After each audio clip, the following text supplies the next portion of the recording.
What's up, y'all? It's your girl J Renee with Prison Ryan Radio. I hope that you're doing well.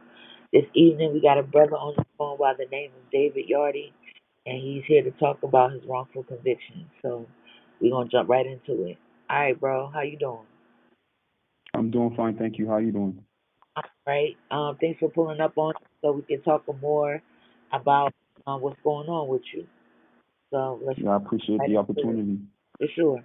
All right. So tell the people a little bit about yourself and where you from. Okay, my name is David Yarde. I'm 34 years old. I was born in Boston, Massachusetts, but I'm a firstborn generation American, so I grew up in Barbados. My mother's side of the family before moving to Jamaica around the time when I was 14, 15, and then I moved back to America around 2009. All right. All right, so we're gonna get right into the meat and potatoes of it all. You are saying that you are currently wrongfully convicted in the state of Massachusetts. Yeah, I am. Yep, in Massachusetts. Uh, My case was out of Boston. Okay. How long have you been incarcerated? I've been incarcerated for 12 years since November of 2012. All right, so let's get into it. So tell us what happened that day. What led up to your arrest? So it was at Halloween around October 2012. I was with some friends of mine, some associates of mine that I communicated with based on music and stuff. And we went. I was invited by a third party, invited to a Halloween get together. And as we got to the get together, we were having fun, and tension decided to, There. because Cut out. You said it was some tensions? yeah, there's some tension. Like, people were having a misunderstanding going on inside. Like, and I try to step in to diffuse it. Okay, so what happened when you stepped in and tried to defuse it? So when I try to step in to diffuse it, I told the individual that we will leave and stuff like that, and we proceeded to leave. And I want to make this for the record that everything I'm telling you that I'm going to mention about this case is on public record.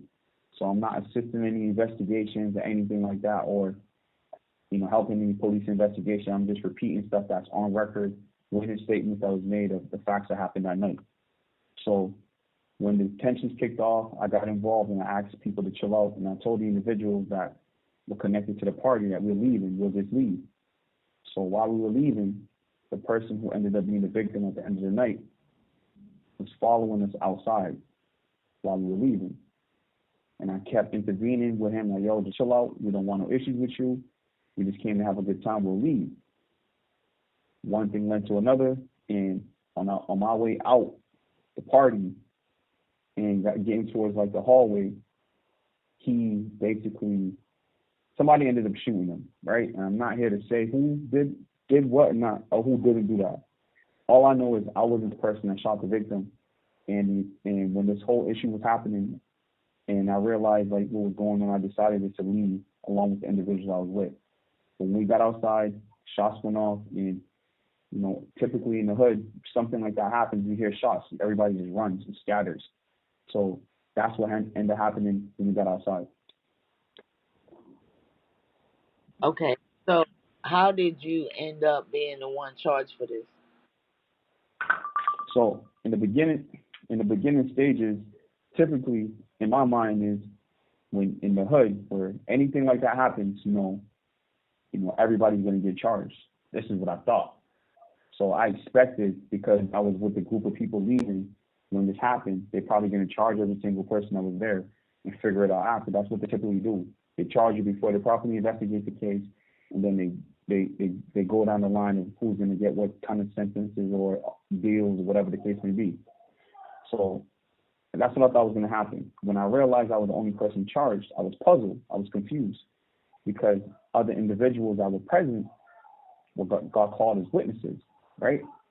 And years later, after educating myself while I was incarcerated, I noticed that I was the only person charged because one of the people that was identified as the actual suspect by a witness, and evidence was recovered from this individual's home, which connects him to ballistic evidence which connected him to the actual firearm that was used in the case that was never recovered, he was called as a witness, and I noticed that I was used as a scapegoat while they protected him because he was an informant for Boston police. Okay, so they didn't want to give up their informant because he was too useful on the street, but they needed somebody Exactly. to be the person for that to claim that body. Exactly, especially because of the area where the incident took place. So the incident took place right behind Northeastern University, which is kind of, even though it's close to the hood, it's still borderline of a more white, richer Boston type of part of Boston. Okay. So, um, wow. So how can you prove your innocence? So after I got incarcerated, I realized that the same individual who the witness identified, I got dedicated to helping myself.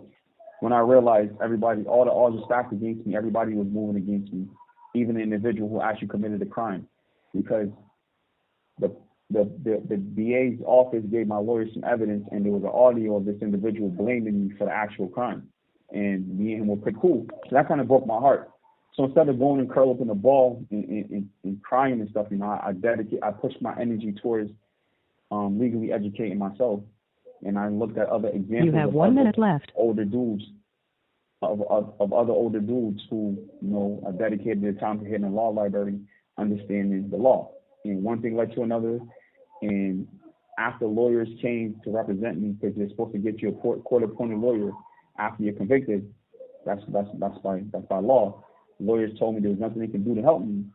You do your time and hope to get parole, but I did not believe in that. I refused to accept that. So I started hitting the books, started looking at my case, going over protocols and different things, and I decided I need to get some type of experts to evaluate the evidence in my case to prove my innocence. And that's what I did. All right, so glad you was able to, get in the law library and start to look up things for yourself, especially after hearing the lawyer saying there's nothing that they can do. So, what do you have that proves your innocence, bro? So I have scientific expert evidence. I have 2 forensic pathologists, a video reconstructionist to reconstructed the crime scene. Okay, so they did a reconstruction of the crime scene. Okay. So basically, all these experts took the evidence that the DA's office used to convict me and concluded that it is impossible to a scientific certainty of impossibility that I fired the shots or any shots at all that killed the victim. Okay. So how come with this information you need to be able to take this information and put it to good use? So basically, all right. When I had the first 2 experts, right?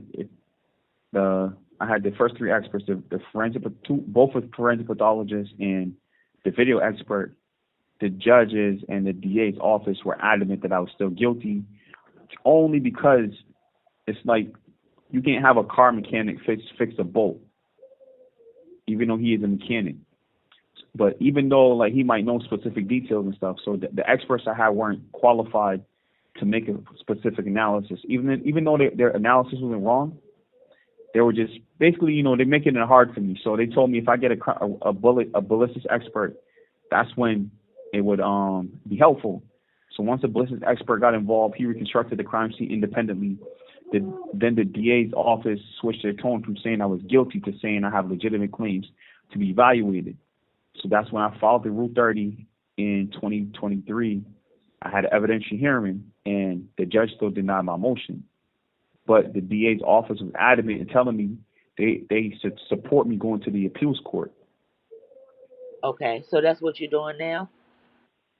Yeah, I'm currently in the appeals court right now, which my appeal is pending. So while my appeal is pending, and I have on record that the ADAs are stating that I have legitimate claims that prove my innocence. Well, they didn't say innocence, but legitimate claims that need to be remedied by an appeals court. I requested from the appeals court to also release me on bail pending a final decision.